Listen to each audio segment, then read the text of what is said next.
Good morning, all, and welcome to our bi-monthly Eastside Wrap meeting. For those of you who haven't seen in a few weeks, Happy New Year. It's good to be with you all. We have a few things to touch on before we get to the Eastside specific updates, but we were talking briefly just about the point in time count. It did happen this week. The results are typically shared later in the spring. It takes a couple months just to clean up the data and prepare the reports. So you can expect that data in a couple of months. But really, thank you to everybody on this call who showed up and helped count. I know it's a really early morning. I don't see Odin yet, but I know he and Liz were both live on KEYT that morning. So if you hate being up that early, you can only imagine being on camera that early in the morning. So, Hey, I'm here, Landon. I'm just gonna be with Liz today. oh, awesome. Oh, good to see your team. Jet, do you want to share anything else about the point in time count? It was absolutely amazing. We had such a great volunteer turnout. I feel like we had really good coverage of all of the census tracts. And again, yeah, thank you, Odin, and the PATH team for being tossed into that situation. Rich called Odin over and was like, "Hey, come here. KUIT is here." And Odin's like, "It's a trap. Why did you do this?" So really good sports. Huge shout out to all of the outreach teams. This year we structured that a little bit differently. In the past, we had them just showing up for the encampment count. And this year we had them leading teams of volunteers, which the feedback that we got from volunteers as well as staff is everyone felt so much more empowered and happy to have an expert on their team. And so we're really hoping to keep up that partnership with the outreach workers acting as the team leads. So thank you all so much, everyone who participated or promoted or helped. Yeah, it was really great. Thanks, Jet. All right, so then Joao is not with us today, but for good reason that we'll talk about in a minute. But he wanted to just make mention of a reminder that it is rainy season and we've had kind of on and off rain and potentially a lot more in February. So just a reminder to everybody that the city is, tries not to move people experiencing homelessness during the rains because of the difficulty and challenges that presents. So it's just a time when we have to be a little bit flexible, that everybody's looking for a dry place to stay. But in addition, the county is hosting the warming centers on the nights when there is that 50% chance of rain or a forecast below 35 degrees. So if you have questions about that, please feel free to reach out to us. And Landon, I just want to make sure that we're also highlighting PATH and their expansion of Thank you. Inclement weather beds as well. And the threshold is a little bit higher in terms of when you activate, correct, Liz? Liz Adams.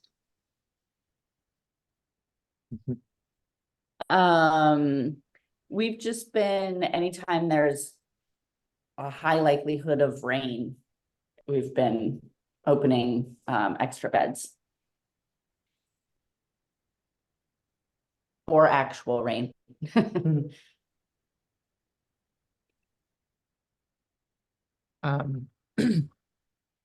So other announcements, we talked about this at our last wrap meeting, but just wanted to share the flyer. We're going to be distributing this to some of the neighbors downtown, but we are working alongside the city. The city's working really hard to try and open a daytime navigation center downtown. And so it is an item that will be going before city council, and then there will be several more hoops to jump through at the city level before anything can actually start. But yeah, this could be a really needed resource that would provide all the services in a one-stop shop location indoors, open 5 days a week during daytime hours. So provide a safe place for people to go. And would have all the service providers that you're familiar with would be able to be there and support individuals. Barbara, do you want to share more on this? Just that we've been actively communicating and outreaching to key stakeholder groups. We will be going door to door around the neighborhood where this property is located to engage with residents, business owners, answer questions, make sure that we're building rapport and relationships with what we hope to be our neighborhood. And then this is scheduled to go before council in a couple weeks. We'll share more detailed information once the information is released as part of their agenda. So stay tuned. In terms of upcoming events, we do have our State Street Neighborhood Walk today at 3 p.m. If you're interested to join us, we'll be meeting in front of the Starbucks on Coda and State Street at 3 p.m. today, and we'll walk for about an hour and then do a little debrief. So again, with the goal with those is just to talk to businesses, hand out the information cards so that they know who to call when they should encounter somebody who is in need, or if they're facing behavioral health challenges or whatever that might be. Our next meeting with the Eastside Rap is 2 weeks from today. And then on March 11th, we'll have our quarterly open community meeting about the whole South County-wide collaborative. So we encourage you to join us then, and we'll share more details in the coming weeks. Oh, and Landon, I wanted to share, I think there's a rumor out there that the Navigation Center is proposed for the old Sonos location on State Street. If only we had the resources to take over that massive space. But that's not the property we're looking at. And the property is not located on State Street. It's in the downtown corridor, but not on State. Sorry, I just wanted to get ahead of that. That's great. The last thing I wanted to do in terms of general announcements was just that we've tried to keep this schedule updated of when the different outreach activities are happening. So I'm wondering, Path and CityNet, could you just let us know if these times and dates are still accurate for your outreach?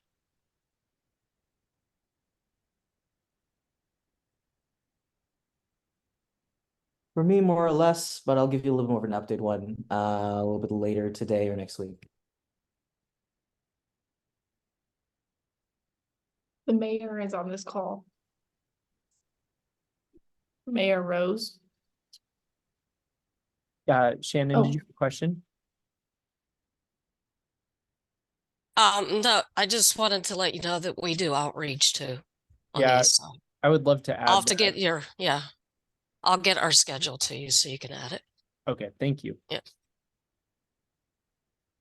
All right, so with all that in mind, why don't we just go to the outreach providers and then we can hear from you directly.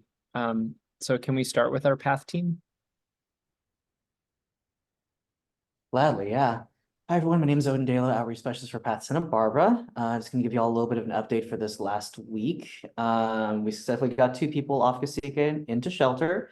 So big wins for Cacique Street here. I'm gonna be holding on to them for the next few months just to, make sure that they're acclimated to the shelter and, do some active case management. I've been helping out the shelter a little bit more often this last week. So my outreach has been sparse, admittedly, for the past few days. The first few days of the week was looking a little bit clean, and then after the pit count happened, we're starting to see more people out there. But I built a lot of good rapport during the pit count as well. So I'm actually going to try and reconvene with the folks that we met that early morning, just to reintroduce them to programs if they were once connected, then lost it, or to introduce them again to the services that are in the community. We've got a few people that I've enrolled as well into my program, so I'm going to keeping tabs on them and actually building an ISP moving forward. And I'm also going to go ahead and convene with CityNet as well to try and hash out a little more coverage on Cacique and the east side. But with regards to that, I'm just continuing with my caseload. I've got pretty much a full caseload now of the people that I'm working with, 2 of which I'm actively housing navigating for. One person at imminent risk that I'm trying to get into shelter a little bit desperately. She's a bit on the younger side, so I'm just kind of watching out for her. But besides that, I just expect continued outreach a little bit later on today. So. Will you tell us what an ISP is? Sure, Let sorry everyone sorry know. about that. Individualized service plan. So I'll go ahead and ask them to define their goals for the immediate future, and then we'll work together to, hash those out, be it housing, employment, sobriety, all of those things, whatever, everything is on the table. And I want to just jump in and add, we're super excited. We have now a housing navigator. So that will help us more easily get people through the pipeline and into housing. And he's in here with us if you want to give a nice little wave, David. And then we also have our new director of programs in the call today, to Herschel, if you want to also give a little wave. And it was great meeting you, Landon, with the point in time count, and yeah. That's all that I wanted to add. Our new team members. That's great. Welcome to you both. And the point in time count was awesome. I'll also add that. And one of the folks we met that morning is actually here staying with us now. Oh, great. Yeah, I'm glad to hear you all were able to leverage that time.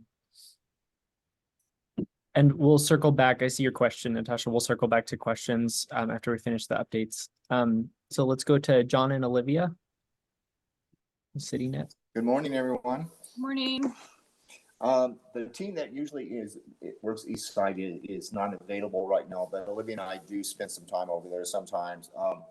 We have noticed that the White Murphy Field, there seems to be another group beginning to congregate by in front of the bathrooms there.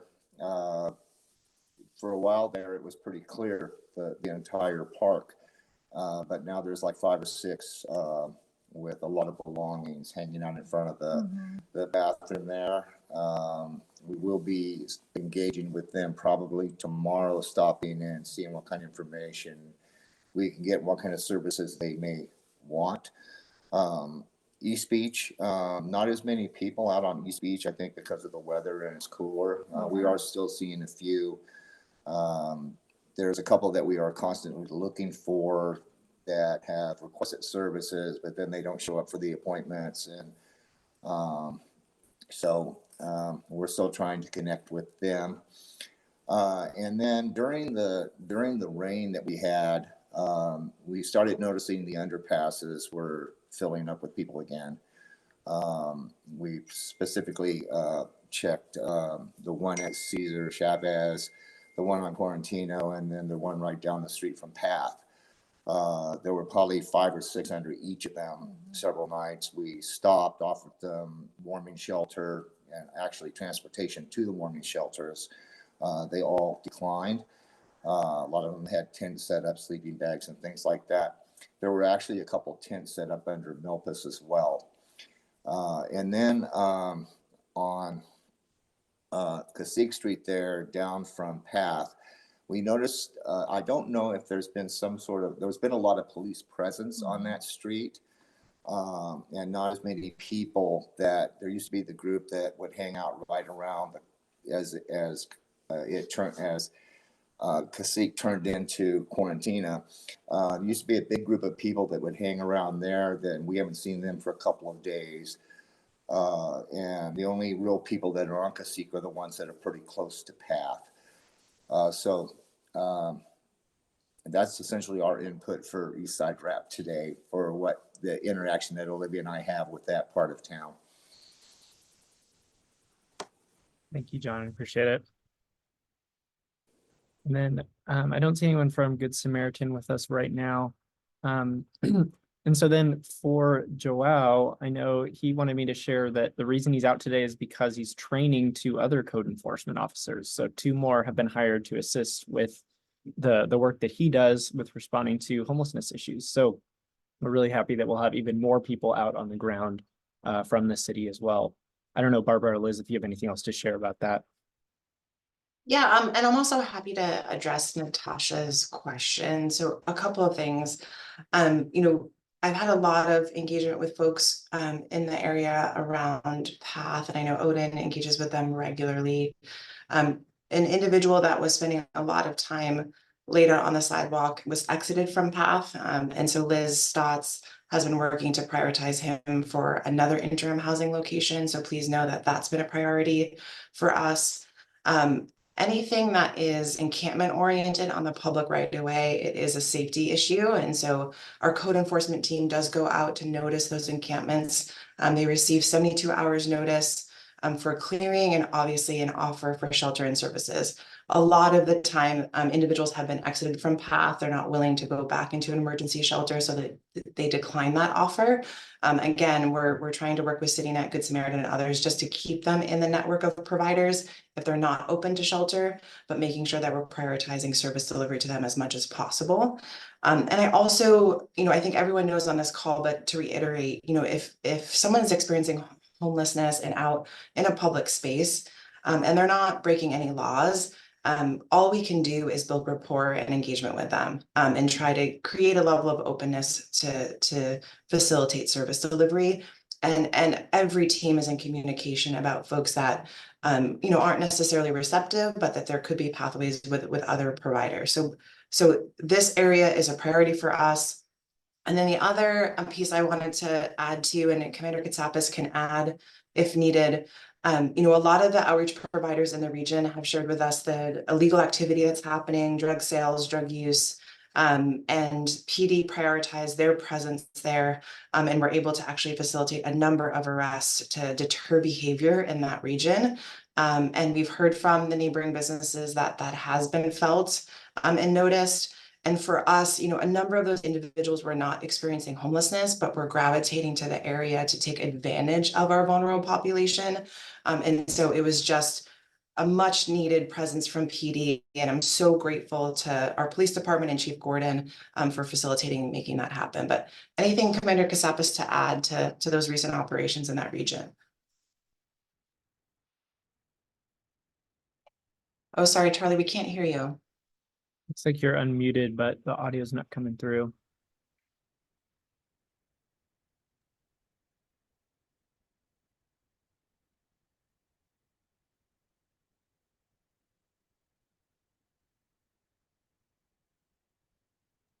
Let's hear. While Charlie is working on his audio, I also wanted to add that we're currently in negotiations with CityNet for expanding the weekend team to cover parts of Cacique Street on Sunday during the day, so they could do some targeted outreach in that area. So we're still working on those details, but those are conversations we've started so we can have some coverage over the weekend.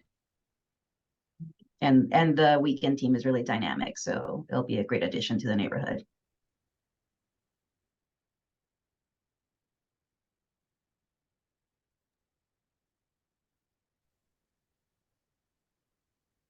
All right. Why don't we keep going, and then we'll circle back with Commander Katsapis once he's back on. So I don't see any other outreach providers on the call today, but I do want to open it up for I'm here. oh, sorry, Shannon, I'm sorry. Yes, go ahead, please. Yes, we do outreach. And we do outreach on Saturday afternoons. So we, our drop-in center is a Monday through Saturday operation. And so after drop-in hours, we do outreach on Saturday afternoons. But we were focused on the youth point in time count this week. I think I mentioned in the beginning that we hosted here and in Isla Vista, but then we took in 3 new individuals. And we also were pretty focused on getting referrals together for the Turner Foundation's new transitional living that's opening soon. So we have 15 referrals for that program. Our building was vandalized over the weekend with graffiti. The city came and fixed it, but just be aware other providers on the east side or businesses that someone's out tagging. They tagged the entire side of our building. So Well, I'm sorry to hear that, Shannon. yeah, yes. But it's fixed. The city fixed it. Yeah. But we're also, the only other announcement I have is that, and this will matter to outreach teams, that we're expanding to Isla Vista. We're expanding our drop-in center to Isla Vista. Will have drop-in hours on Thursdays and Fridays at the St. George Youth Center, starting February 8th. So that's it. if I could jump in, just speaking about the youth homelessness, so 18 to 24, we do have a lot of funding coming online for that age range. And so like Shannon mentioned, they have the Stepping Up the Drop-In Center, and then the Turner Foundation Transitional Housing. And then Channel Islands YMCA, their youth and family services, also has access to a scattered site permanent supportive housing now. And so that contract just went live a couple of weeks ago, but they're going to be working on getting referrals for youth age 18 to 24 from the coordinated entry system for that scattered site permanent supportive housing as well. Yeah, I forgot that announcement. We'll also be launching a scattered site permanent supportive housing program in the next couple months. And Shannon, forgive my ignorance, when is the Turner Foundation property supposed to be opening? Early February. Great. Yeah. All right, so it looks like Commander Katsapis is gonna try and we'll see if he's able to make it back on. But let's go ahead and open it up for community questions and concerns. And I do see a few comments in the chat window about tagging. I do think those would be good questions for Commander Katsapis and Joao. I don't know if there's anyone else from the city who's able to speak to that more, but I think we may need to hear from them. I just want to chime in and say that Cacique has looked really good for 2 weeks. And so the police presence is making a big difference. We're not seeing a lot of drug activity like we were, with the exception of there is a blue van that usually is on Cacique that is now on Nopalitos. And every time that gentleman opens the door, it's like ants to a sugar pile. So there's definitely something we need to sniff out there. But, you know, I think if you remove the drug activity, you see a big difference. And so I do want to applaud everybody for, you know, putting focus on the drug activity, because I know we have individuals that need resources and housing, but a lot of it, and Barbara, I think you eloquently stated that they prey on those people. The drug dealers are preying on them. And, you know, we need to preserve Santa Barbara as a safe and special place that is free from drug use and drug activity. And also not stand for the graffiti as well. As you all know, Marburg, we do what it takes to keep the community tidy and orderly. And our cans and bins get tagged as well. And the Borgatellos drive around town and, you know, pull them off immediately, and we repaint. And it is a chore, but we do what it takes to make sure that people know we're not going to tolerate that. So I hope we will embrace the same mantra as well. Thank you. And I see Liz put the link in the chat window for where to report graffiti. Again, it's through that SB Connect app that we keep pushing. And the city has addressed private property issues too, if it's a continual issue. So Liz and I can bring that to their attention as well on the Hilton property. Commander Katsapis, do you want to try again? No, still no.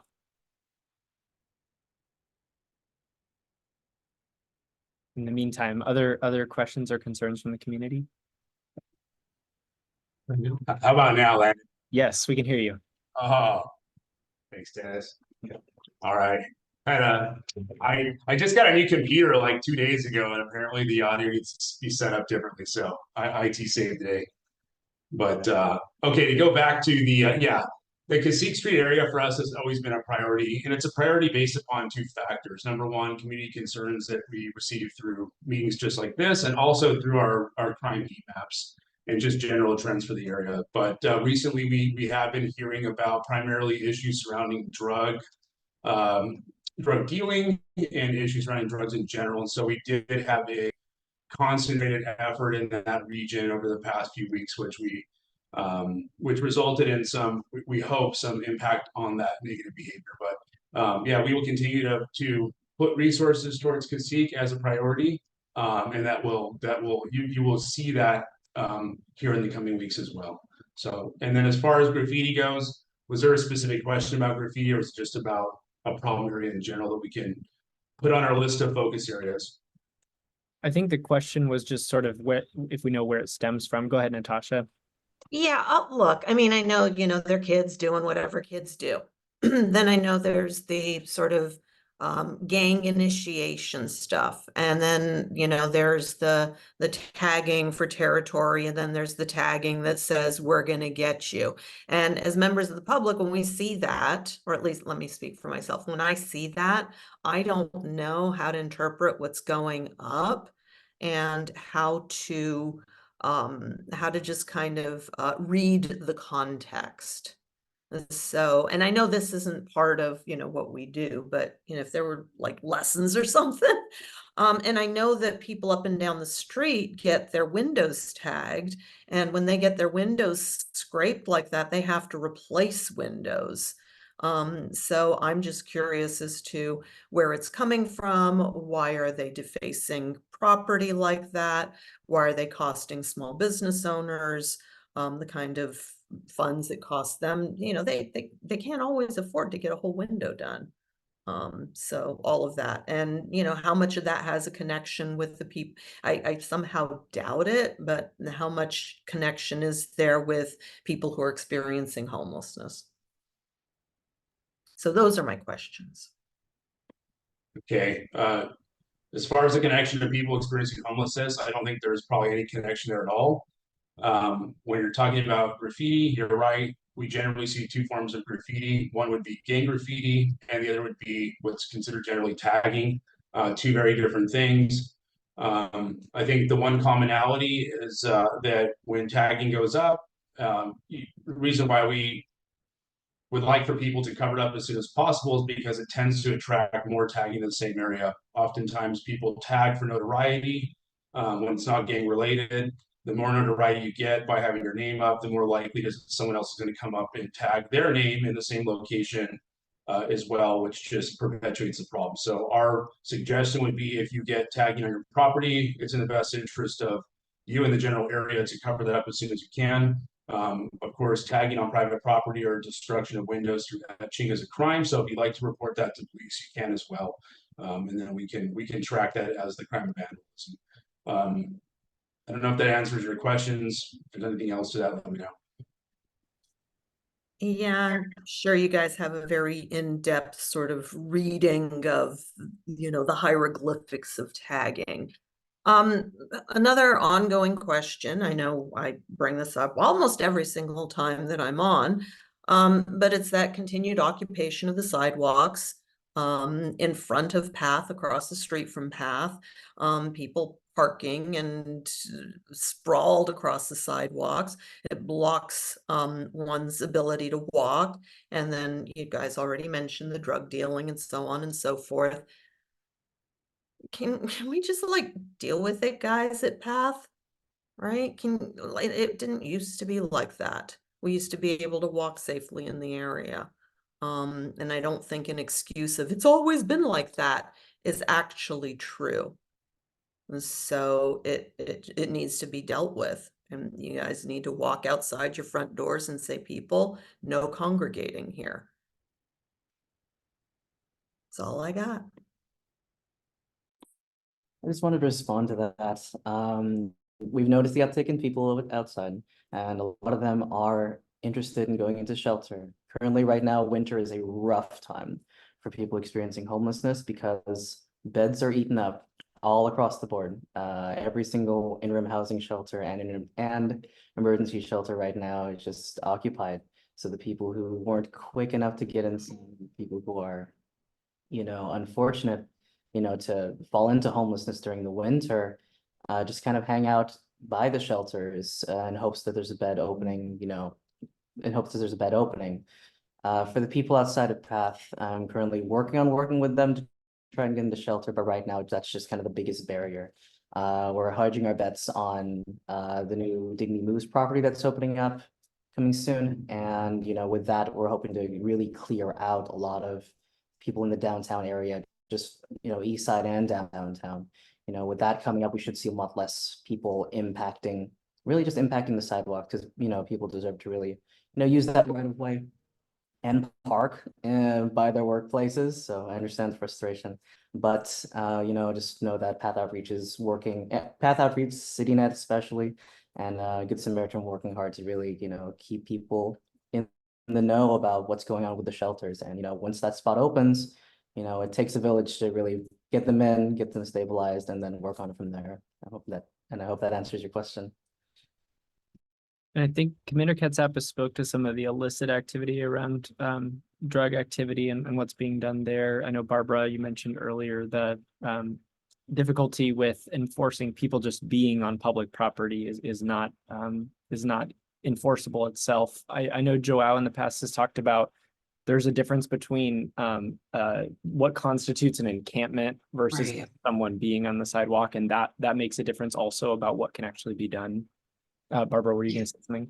Yeah, and I tried to address this in some of the comments that I shared earlier. We have a number of folks that are also blocking the public right of way in the downtown corridor, not just external to the facilities around Path.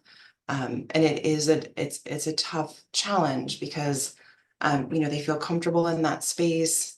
And depending on where they are is more of a safety hazard than other locations, right? So again, it's been constant engagement. And then if we're not successful at the city level, we make referrals to the county providers, whether it's behavioral wellness or additional outreach teams. Again, and depending on who can, build the best rapport to be able to facilitate that connection. We do have an ordinance of, personal belongings being stored in public places in the public right of way. And so we have engaged a number of individuals in just reducing the number of belongings they have that are blocking the sidewalk so people don't have to walk around and walk into a dangerous street, especially a busy street, and again, create that safety hazard. So I also hope that the daytime navigation center that we are proposing for downtown creates an alternative. We can say you can't be here, but we have another space where you can be, and be able to get basic relief services, charge your phone, be able to stay connected. If you aren't connected to a case manager, we can facilitate that and a variety of other services that will be offered there. So to have an alternative, and we'll continue to stress this, especially to mayor and council, to have an alternative, we're hoping will have really positive visible impacts in these corridors that have been impacted by folks that are residing in the public right of way during the day.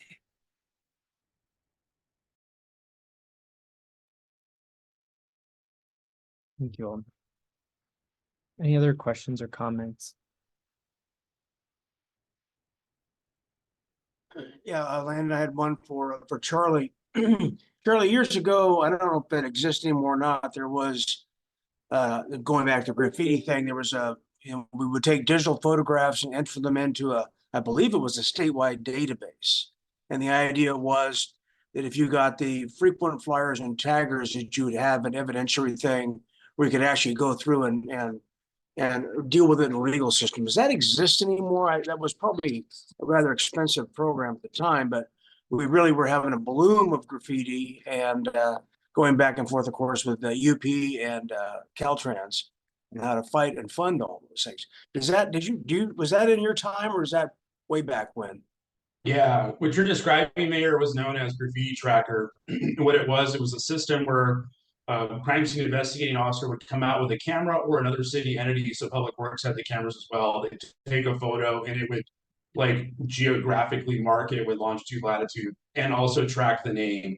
And so the idea would be that if you had arrested somebody or discovered whose moniker, so taggers and gang and tagging both use a singular moniker or name. And so you can attribute, if you're able to prove that that person is that moniker, you can attribute prior crimes to them as well. So what would happen is you build these bigger cases that would reach the felony level based upon, a dozen taggings that were all over the value of whatever, $400 at the time. And so that's how that system worked. We don't have that system anymore. But we still use the same fundamentals of establishing a moniker and then being able to attribute other crimes to that same moniker or individual to charge appropriately when we send over a filing to the DA's office. Yeah, because as I recall, we were also dealing with out-of-town gangs and whatnot, and these little turf issues that we had anecdotes but not proof, and that was an attempt to, once again, like you say, to build that kind of proof. And I think it was relatively effective for the time, but I'm sure like once again, it was probably resource intensive. Yeah, it is. And then where we saw some of the breakdown of the system was, as you described, some of the property that we deal with that's visible within our community doesn't necessarily belong to the city.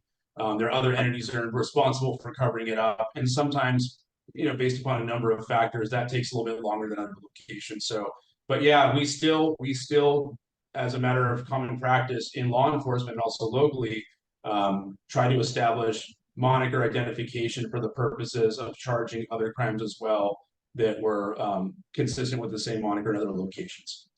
Thank you.